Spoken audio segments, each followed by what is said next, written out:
Bonjour et bienvenue à cette huitième session de notre série Vocation disciple. On a vu dans les deux dernières sessions la naissance et la croissance du disciple. Et puis maintenant, on va s'arrêter un petit peu sur un pan particulier et qui prend pas mal de place dans la vie du disciple. C'est la question de la souffrance et de l'espérance. Donc le titre de cette session, c'est Souffrance et espérance d'un disciple. Pourquoi j'ai décidé de m'arrêter spécialement sur cette notion de la souffrance et de l'espérance? Parce que c'est vraiment une expérience commune à tous les êtres humains. C'est vraiment quelque chose qui nous touche tous et c'est quelque chose où notre foi, c'est un domaine où notre foi va sensiblement changer notre manière d'appréhender la souffrance et l'espérance.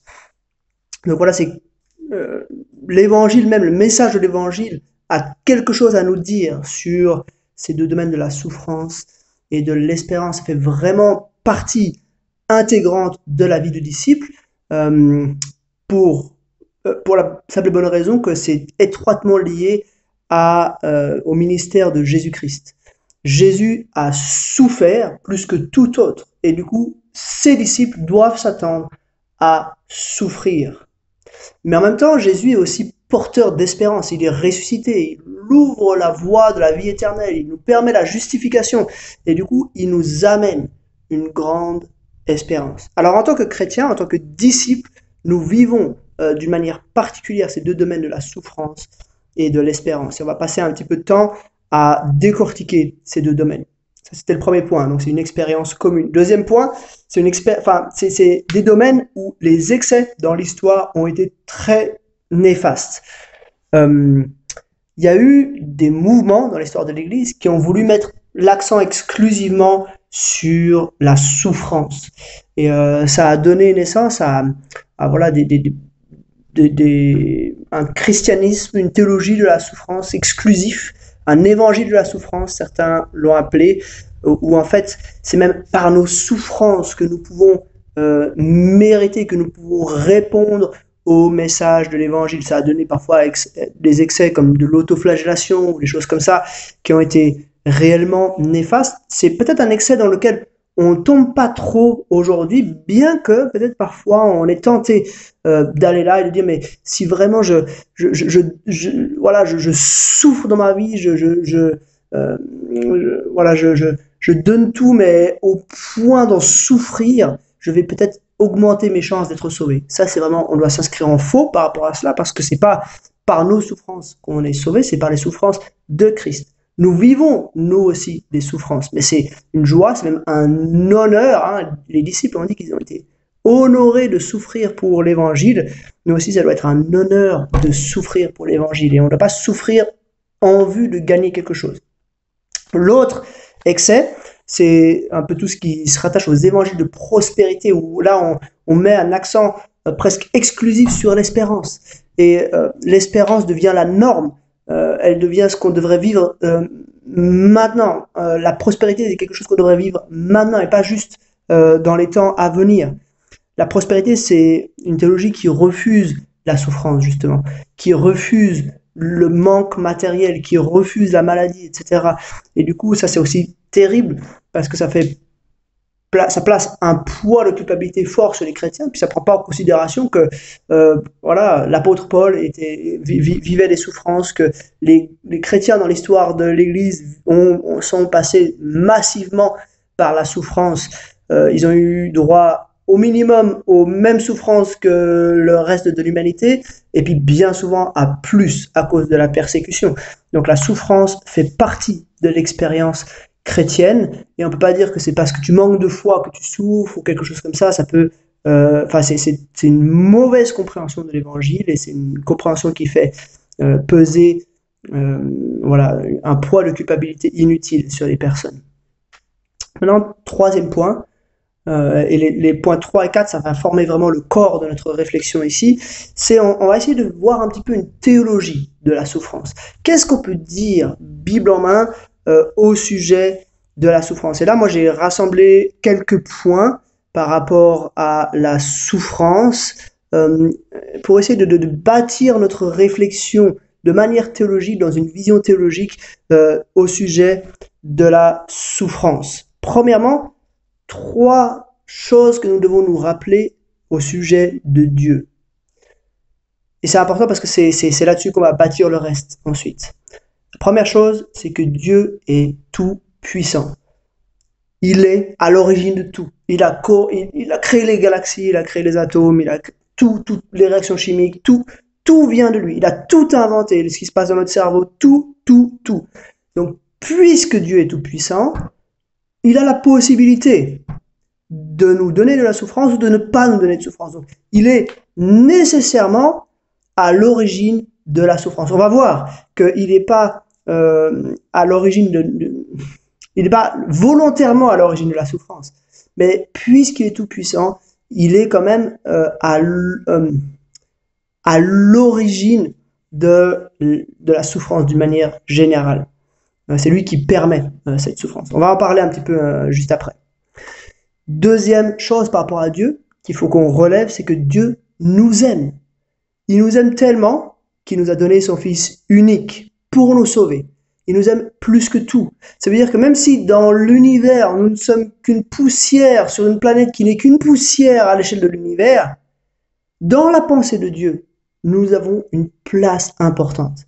Même si dans le temps et l'espace, on n'est rien, dans la pensée de Dieu, on est important et il nous aime. Il nous aime particulièrement. Il nous a mis dans sa création pour être ses lieutenants, ceux qui étaient là pour faire sa volonté, pour l'adorer dans cette création. Tâche à laquelle on a failli, mais malgré tout, c'est ce qu'il a voulu.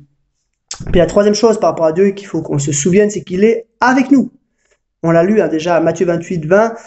Et moi, je suis avec vous tous les jours jusqu'à la fin du monde. Il est avec nous, en particulier ses enfants, nous qui lui appartenons. Il est avec nous. C'est pas un Dieu qui est loin, comme dans certaines religions où voilà, il faut attirer un peu l'attention du Dieu. Ou alors il faut se débrouiller en attendant que Dieu revienne parce que voilà, il est parti loin.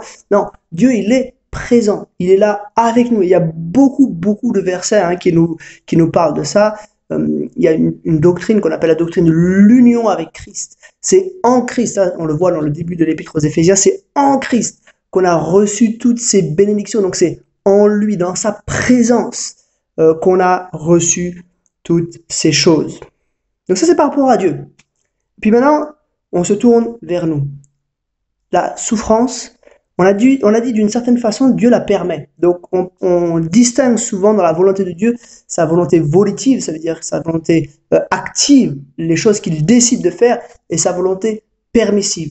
Et en l'occurrence, Dieu permet la souffrance, mais la souffrance est due aussi en même temps au péché, à l'entrée du péché dans le monde. Et là, quelques versets qu'on peut lire dans Genèse chapitre 3. Genèse chapitre 3, c'est le moment terrible où le péché entre dans la création, et puis il va y avoir une série de malédictions que Dieu va prononcer à l'encontre d'Adam et Ève pour marquer un peu les conséquences de leur choix de se détourner de Dieu. Donc ça commence, je vais lire les malédictions que Dieu annonce. Premièrement, à l'égard du serpent, deuxièmement à l'égard d'Ève, et troisièmement à l'égard d'Adam. L'Éternel Dieu dit au serpent, puisque tu as fait cela, tu seras maudit parmi tout le bétail et tous les animaux sauvages, tu marcheras sur ton ventre, et tu mangeras de la poussière tous les jours de ta vie. Je mettrai l'hostilité entre toi et la femme, entre ta descendance et sa descendance. Celle-ci t'écrasera la tête, et tu lui blesseras le talon. Donc on voit, première malédiction, c'est une guerre ouverte, multigénérationnelle, entre la descendance du serpent et la descendance de l'humanité. Donc, c'est puissance spirituelle liée à Satan, le serpent, et puis l'humanité vont être en guerre dans l'histoire. Je continue. Il dit à la femme, j'augmenterai les souffrances de tes grossesses, et c'est dans la douleur que tu mettras des enfants au monde. Tes désirs se porteront vers ton mari, mais il dominera sur toi. On voit que ce qui avait été créé continuera. Dieu avait prévu que Ève mette au monde des enfants et puis que l'humanité naisse de l'union d'Adam et Ève. Et ça va continuer, mais ça va être empreint de souffrance. La grossesse va devenir difficile. Dieu avait voulu une relation harmonieuse, parfaite au sein de l'humanité et déjà au sein du premier couple. Et ça va continuer. mais la souffrance va marquer cette relation. Tes désirs se porteront sur ton mari, mais il dominera sur toi. Au lieu de l'harmonie, il va y avoir la discorde, il va y avoir la difficulté. Et puis ensuite, à l'homme, il dit à l'homme, puisque tu as écouté ta femme et mangé du fruit au sujet duquel je t'avais donné cet ordre, tu n'en mangeras pas, le sol est maudit à cause de toi. C'est avec peine que tu en tireras ta nourriture tous les jours de ta vie. Il te produira des ronces et des charbons, et tu mangeras de l'herbe des champs. C'est à la sueur de ton visage que tu mangeras du pain, et ce, jusqu'à ce que tu retournes à la terre, puisque c'est d'elle que tu as été tiré. Oui, tu es poussière, et tu retourneras à la poussière. Donc on voit que là de nouveau, deux malédictions. La première malédiction, c'est lié au sol, la difficulté du travail. Dieu avait voulu le travail, il avait mis Adam pour qu'il soit un jardinier dans le jardin en Éden. Ça va continuer, mais ça va devenir difficile. Et puis de la même façon, la vie va continuer, mais elle va être marquée par la mort. Donc c'est à cause du péché que la souffrance existe. Ça veut pas dire, et il faut pas rentrer dans un excès, ça veut pas dire que un péché particulier engendre une souffrance particulière. Ça peut parfois être le cas, Dieu peut utiliser la souffrance comme un jugement, un moyen de jugement particulier lié à un péché particulier, mais la plupart du temps, ce n'est pas le cas. La plupart du temps, c'est plutôt le péché de manière générale qui engendre la souffrance de manière générale. Donc on ne peut pas en vouloir à Dieu. Effectivement, Dieu est tout-puissant et dans sa volonté permissive, il a permis que la souffrance surgisse, mais en fait, elle est une conséquence de notre désobéissance. Elle est un jugement général de notre désobéissance. Maintenant, le cinquième point qu'on doit se souvenir, c'est que Christ a souffert. Il a souffert plus que tout. Je l'ai dit dans l'introduction, il a souffert pour nos péchés, il a souffert pour nous racheter. Il a écrasé la tête du serpent dont il était question avant. Et puis, puisqu'il a tellement souffert, il est capable de comprendre notre condition, notre difficulté. Il est capable de comprendre pleinement ce que c'est qu'être un être humain. Et il a souffert à notre place pour nos péchés. Le cinquième point, c'est que la souffrance aura une fin. Et là, je vous propose de lire Apocalypse 21 et 22. C'est ce temps où le royaume éternel de Dieu, parfait de Dieu, complet, achevé de Dieu, est inauguré sur la terre. Je vais pas lire tous les 2 chapitres, bien sûr, ce serait long, mais simplement au chapitre 21, verset 4, il est dit « Il essuiera toute larme de leurs yeux, la mort ne sera plus, il n'y aura plus ni deuil, ni cri, ni douleur, car ce qui existait avant a disparu. » Ça, c'est un puissant encouragement dans la souffrance, savoir que la souffrance aura un terme. C'est pas lié dans la création même à l'être humain, c'est à cause de la chute. Et un jour, Dieu va extirper la souffrance pour nous faire vivre dans une réalité sans souffrance. Donc la souffrance aura une fin. Point suivant, c'est que la souffrance est utile. Elle a un sens. Alors, quelques exemples de sens qu'on peut voir dans la souffrance, et la Bible nous le dit quelquefois que la souffrance, elle sert à la croissance. L'épreuve, c'est comme un creuset dans lequel on purifie l'or. Donc ça fait grandir notre foi, et ça on le voit, bien souvent c'est là qu'on apprend à être plus dépendant de Dieu, c'est dans les périodes de souffrance, c'est quand on est au fond du lit, quand on est hospitalisé, quand on est persécuté, quand on perd des proches, etc. C'est là qu'on doit s'accrocher d'autant plus à Dieu, et puis des années de théologie nous font souvent pas grandir comme la souffrance. La souffrance, Dieu la permet bien souvent pour notre croissance. La souffrance est aussi bien souvent une occasion de témoignage. On va rencontrer des personnes qu'on ne rencontrerait pas normalement. On va aussi marquer des gens qui vont nous voir vivre la souffrance et qui vont se dire mais là il y a quelque chose de spécial.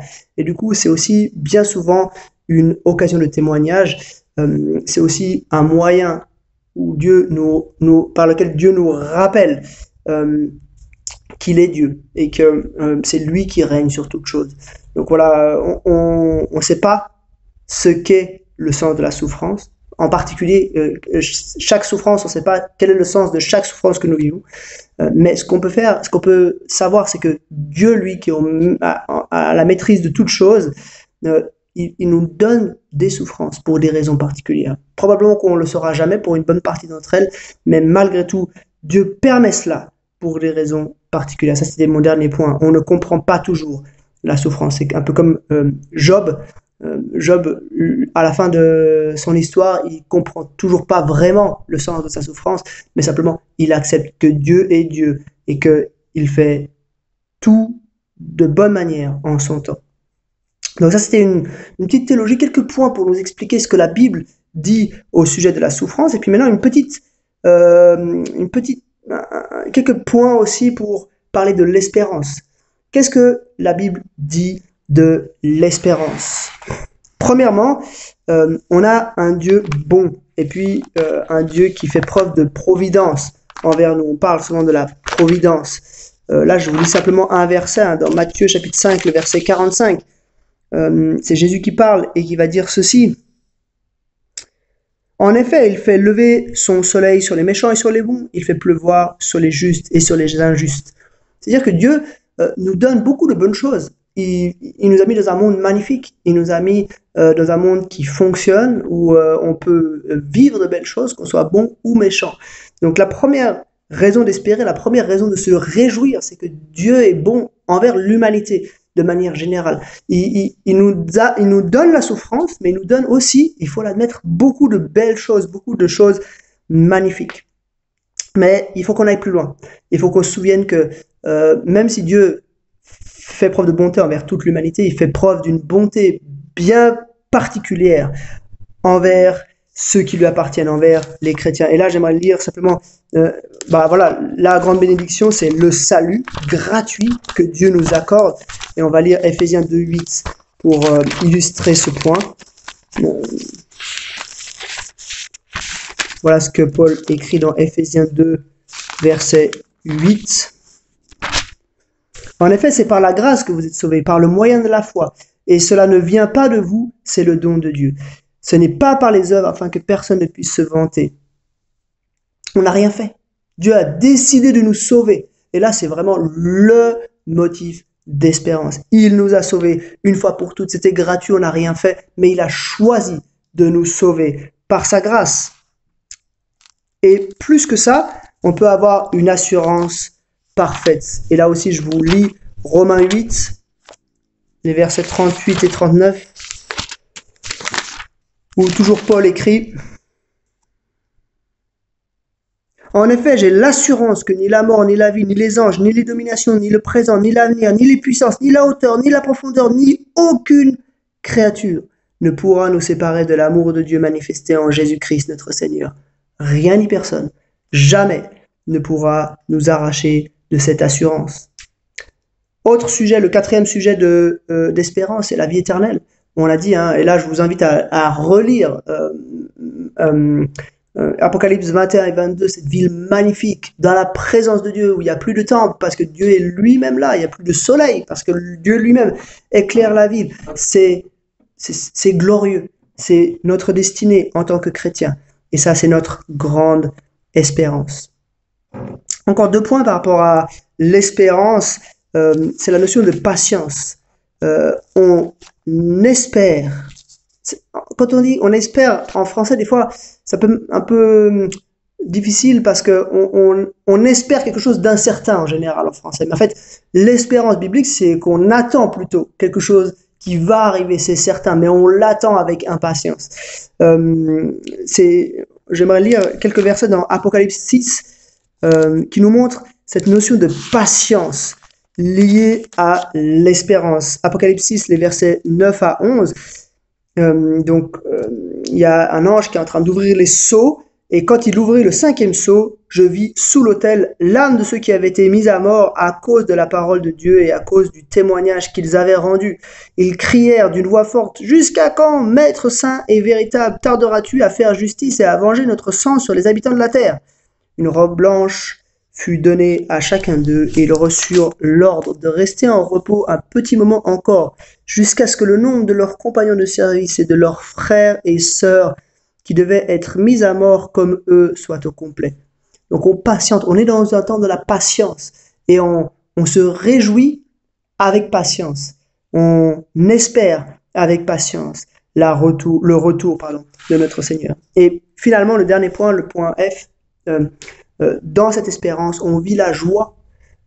Et là, j'ai pas de texte biblique, mais simplement, vous connaissez ce petit chant, hein, compte les bienfaits de Dieu, mets-les tous devant tes yeux, tu verras en adorant combien le nombre en est grand. On est appelé dans l'espérance à voir toutes les bénédictions que Dieu nous accorde, que ce soit des bénédictions dans la grâce commune qu'il accorde à tous les hommes, ou des bénédictions dans la grâce particulière qu'il nous accorde dans le salut en Jésus-Christ. On doit voir ces choses et on peut vivre la joie dans ce temps d'espérance. Donc voilà, on arrive à la fin. On a vu la souffrance, l'espérance, et nous devons nous préparer en tant que chrétiens à vivre ces deux grands volets de la souffrance et de l'espérance dans notre quotidien, dans notre vie de tous les jours. On doit se préparer et surtout nous devons reconnaître que Dieu est Dieu. C'est lui qui accorde la joie et la souffrance. C'est lui qui accorde l'espérance et l'épreuve. C'est lui qui nous qui bâtit chacune de nos journées. Et en conclusion, j'aimerais vous lire quelques versets dans la fin du livre de Job. C'est intéressant parce que le livre de Job, c'est le livre qui parle de la souffrance. C'est sans doute le premier livre de tous les livres de la Bible, le plus ancien en fait. Et Dieu a permis que le plus ancien livre soit un livre qui parle de la souffrance. Job, il perd tout. Il comprend pas pourquoi. Et puis, il va avoir des amis qui viennent puis qui le conseillent de mauvaise manière. Et puis, finalement, c'est Dieu lui-même qui vient parler à Job et qui lui dit « Qui est celui qui obscurcit mes plans par des discours dépourvus de savoir? Mets donc une ceinture autour de ta taille, comme un vaillant homme. Je t'interrogerai et tu me renseigneras. Où étais-tu quand j'ai fondé la terre? Déclare-le, puisque tu es si intelligent. Qui a fixé ses dimensions? Tu le sais, n'est-ce pas? Qui a déplié le ruban à mesurer sur elle? Sur quoi ces bases reposent-elles? Ou qui en a posé la pierre angulaire, alors que les étoiles du matin étaient ensemble en chant d'allégresse, éclataient ensemble en chant d'allégresse, et que tous les fils de Dieu poussaient des cris de joie? Qui a bloqué la mer avec des portes, quand dans son jaillissement elle est sortie du ventre maternel, quand j'ai fait des nuages son habit et de l'obscurité ses langes, quand je lui ai fixé des limites et imposé verrous et portes, quand j'ai dit tu pourras venir jusqu'ici, tu n'iras pas plus loin, ici s'arrêtera l'orgueil de tes vagues. Un peu plus loin, vous pouvez continuer de lire, hein, c'est au chapitre 38, mais un peu plus loin, on peut lire par exemple « Es-tu parvenu jusqu'aux réserves de neige? As-tu vu les entrepôts de grêle que je tiens en réserve pour le moment de la détresse, pour les jours de guerre et de bataille ?» Un peu plus loin encore, hein, « Peux-tu serrer les liens des Pléiades, détacher les cordons d'Orion ?» etc., etc. Et puis pendant 2 chapitres complets, Dieu continue, 3 chapitres complets même, Dieu continue comme ça en lui disant mais tu sais qui je suis Dieu, je bâtis chacun de tes jours, c'est moi qui donne la souffrance et la joie, c'est moi qui donne l'espérance et l'épreuve. Et puis à la fin, Job de reconnaître, je reconnais que tout est possible pour toi et que rien ne peut s'opposer à tes projets. Qui est celui qui dissimule mes plans par manque de savoir? Oui, j'ai parlé sans les comprendre, des merveilles qui me dépassent et que je ne connais pas. Écoute-moi et je parlerai, je t'interrogerai et tu me renseigneras. Mon oreille avait entendu parler de toi, mais maintenant mon œil t'a vu. C'est pourquoi je me condamne et je reconnais mes torts sur la poussière et sur la cendre. Job a compris à la fin que Dieu est Dieu. C'est lui qui donne toutes ces choses. Ce n'est pas de la fatalité, c'est plutôt faire confiance au Dieu qui nous aime et qui veut notre bien. Petit exercice par rapport à cette session 6. Réfléchissez dans votre vie à la souffrance et à l'espérance. Essayez de voir si vous tendez plus d'un côté ou de l'autre. Essayez de voir comment vous gérez, analysez vous-même comment vous gérez l'espérance et la souffrance au quotidien et de voir s'il y a un ou l'autre élément que j'ai donné qui peut peut-être vous aider à mieux gérer la souffrance et l'espérance. Est-ce que vous avez tendance à être trop enclin à mettre toute votre attention sur la souffrance, ou est-ce qu'au contraire vous rejetez la souffrance pour vivre une espérance un peu artificielle? On doit vivre les deux en même temps. Donc faites un peu le point par rapport à ça et essayez de voir comment l'ensemble des conseils que j'ai donnés dans cette session vous aide à trouver cet équilibre entre ces deux extrêmes. Je vous dis à bientôt pour la prochaine session.